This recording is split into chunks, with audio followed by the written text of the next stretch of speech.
vamos lá. O que a gente tem feito nesses últimos dias? Né?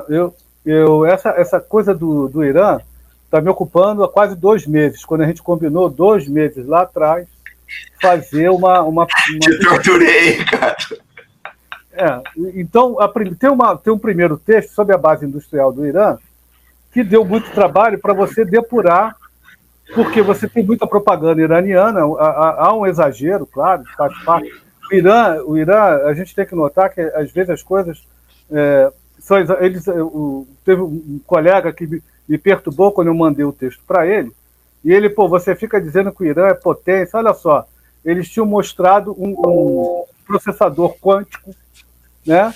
E o processador quântico estava sendo vendido na Amazon por $500, $535. Eu falei, olha só, isso faz parte de você inquietar, né? Então a gente tem que sempre medir com muita... E esse é o texto sobre a base industrial. E esse texto que a gente lançou agora, tá? Eu coloquei ele agora, fiz uma revisão muito superficial. Provavelmente eu tenho um material que eu devo aprofundá-lo, e eu tenho ainda o colega, o Lineker, que tá pedi para ele também dar uma revisada. Então eu tenho 2, 3 colegas olhando para ver se a gente consegue aperfeiçoar e aprofundar. Por quê? Existe uma diferença, né, entre a base industrial de defesa, o que você tem da base industrial de defesa, o que ela é capaz de fazer, né, o tipo de sistema de arma que ela entrega dentro de uma estratégia, né? Então, dessa minha fala, né, o que a gente vai abordar, né, o que eu quero mostrar para vocês. O Irã é um país montanhoso, né, com planaltos. Tá? Ele tem um planalto central, onde está Teherã, onde está Shirah. Né? Shirah tem outra cidade muito famosa, que foi atacada agora por mísseis. Eu esqueci de anotar aqui. Dizem que os israelenses atacaram com drones e tal. Então tem essas cidades que estão ali no centro, e a maioria montanhosa. Com isso, o que ocorre? Você precisa desenvolver uma estratégia para, né, fazer com que os seus sistemas de armas, você construa sistemas de armas que lhe permitam, adequando-se ao terreno, fazer frente a uma invasão inimiga. O terreno por si só, por ser montanhoso, já facilita isso. Então você meio que canaliza, por exemplo, blindados, você canaliza a Força Aérea.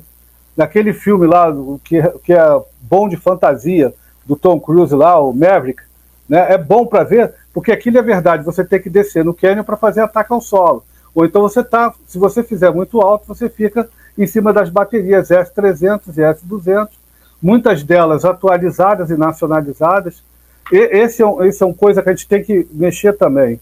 Ao falar da base industrial de defesa iraniana, né, eu não quero fugir muito, porque eu acho que a gente vai tratar isso à frente, lembrar que a gente tem um período de maior sanção norte-americana, você tem um abrandamento, mas você não consegue ter acesso a muitas das tecnologias duais. Depois você tem um revigoramento, principalmente com o problema do programa nuclear, você tem o revigoramento, o fechamento maior. E nos últimos, vamos dizer assim, 3 anos, pandemia no meio, uma aproximação com a Rússia e com a China, que possibilitaram ao Irã, e isso também fica, segundo as fontes, vejam bem, eu estou falando com relação a fontes, né?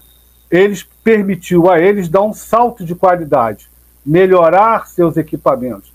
Se você pegar as fotos dos drones iranianos, né, menos Shahed, que é famoso e tal, elas não têm a nitidez e nem têm a precisão de um drone russo, ou um drone europeu, norte-americano, mas ela já é uma evolução muito grande.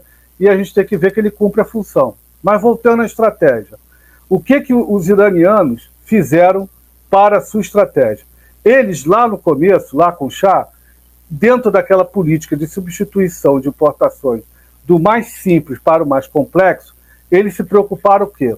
Com armas de porte e armas portáteis, e sistemas mais simples que podiam ser incorporados à indústria e que o nível tecnológico da sua indústria permitia fazer isso.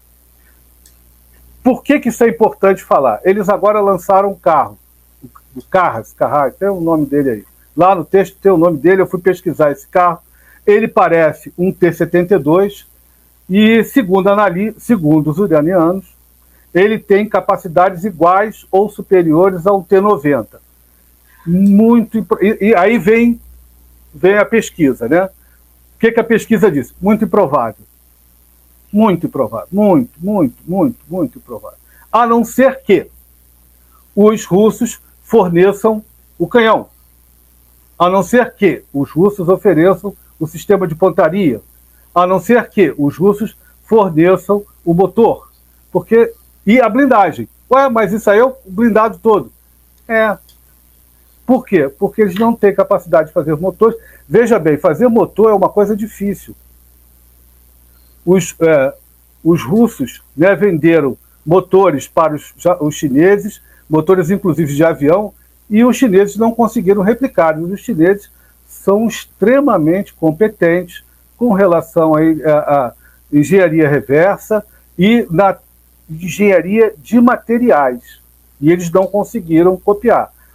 Porém, o que a gente percebe que são carros T-72 modernizados, muito bem modernizados, ao que parece, com capacidades superiores aos blindados existentes. Nós podemos dizer isso, falar a mesma coisa, aparentemente, do Challenger, né? Mas isso já não é verdade com o M60, por ser um carro mais velho.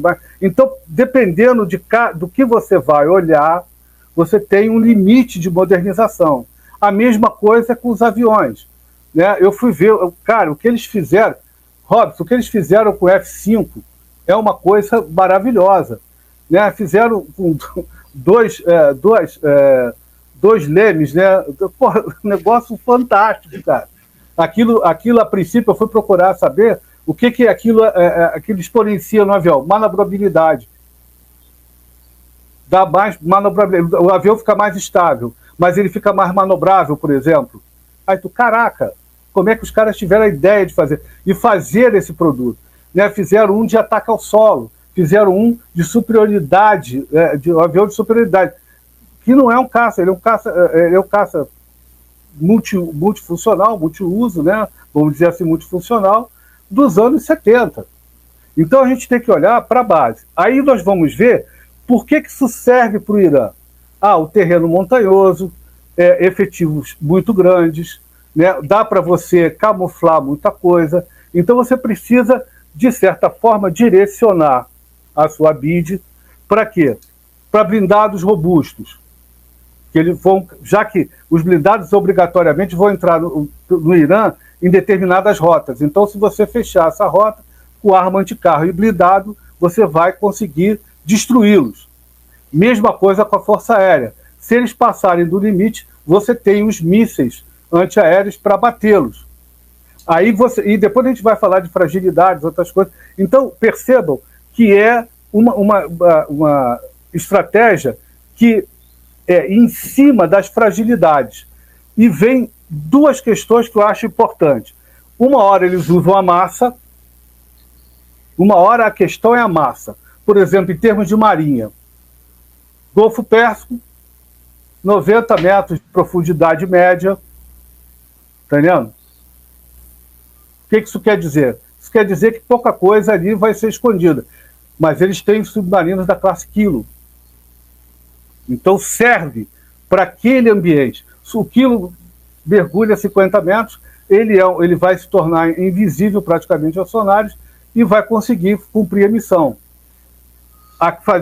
Lançar uma série de lanchas rápidas de 15 a 50 toneladas, armadas com mísseis e metralhadoras pesadas, que cumprem uma missão. Que a missão de que é? Interditar um navio. Passa um destroyer ali, um destroyer que custa 1 bilhão e 800, meia dúzia dessas lanchas, com esses mísseis médios, né, não vai ter Phalanx que vai dar conta. Eles vão saturar, vão jogar 30, 40 mísseis em cima e vai afundar o navio. Essa é a questão, né? Como pontuar a estratégia iraniana dentro das capacidades com a sua BID e o que eles fazem de melhor. Bem, mas isso aí não responde à questão principal, o que é o poder, qual é o poder de Suas ordens, o que eles vão usar, o que é o as na manga da capacidade iraniana, que eu coloquei no texto, a ideia é aperfeiçoá-lo, né, nesse texto de hoje, que é a questão do míssil balístico. Vamos aqui deixar de lado questão de míssil cruise, questão de míssil hipersônico, que isso envolve tecnologias, envolve desenvolvimentos que a gente ainda não viu na prática, né? Os analistas não conseguiram ver se a coisa está funcionando ou não. Mas o míssil balístico funciona. Eles funcionam com grande raio de ação que permite a eles retalhar países, inclusive na Europa. Esse é que é o ponto. Uma estratégia voltada para as suas dimensões geográficas, que dão profundidade, né? E, ao mesmo tempo, permitem uma defesa concentrada, onde você pode, por exemplo, concentrar a defesa aérea em Isfahan, né, Siraj e Teherã, e, ao mesmo tempo, você impede a entrada. Isso facilita, isso é uma estratégia inteligente, né? Isso aí dos iranianos, é dos Ayatollah? Não, não é. Não é. Isso vem de muito tempo, isso a gente pode dizer, querem ver de onde que vem isso? Né? É uma coisa interessante. Vão lá na antiguidade e descubram, vejam a rota que Alexandre fez para entrar na Pérsia, por onde é que ele entra. Né? É por isso que o Irã tem as coisas que tem onde tem. Né? Por isso que ele se preocupa com o Basra, por isso que ele se preocupa com as entradas que ele tem no Ocidente, por isso que ele se preocupa com o Lago Baikal, por isso que ele se preocupava com a antiga fronteira da União Soviética de concentrar blindado, por isso que ele se preocupa hoje em lançar tropas de montanha na fronteira com o Afeganistão. Por quê? Porque isso foi feito por Dario, amigo. Dario I, não o terceiro, é o Dario I.